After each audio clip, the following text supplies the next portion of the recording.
What's the cause of real happiness? How does one realize a state where one really has a good feeling inside all the time? Well, there are two kinds of happiness.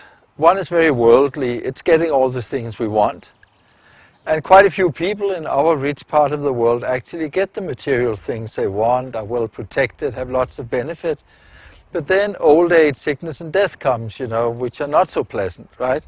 And finally one has to leave it all and go without.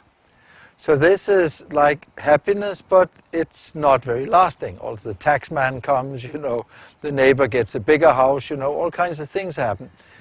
But there's also another kind of happiness that we can actually rely upon, trust, and which has deep meaning.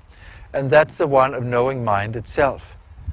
That's where we are aware of the mirror behind the pictures, the ocean underneath the waves, where that which is looking through our eyes and listening through our ears right now is recognizing itself. This gives real happiness. And why? Because mind is like space. It's not a thing, it hasn't been made, born or created. It won't die, disappear and fall away again. Therefore, we become fearless.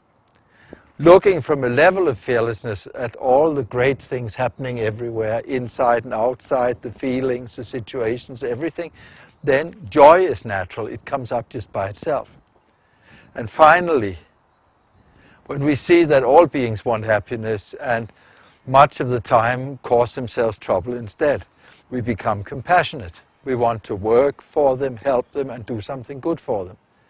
So, discovering mind itself, mind seeing itself, awareness, knowing that which is between, behind, and which knows the different things, you know, this is the source of real happiness. This is what we should wish everybody, and this is what Buddha, 2,450 years ago, showed the world that it can be reached.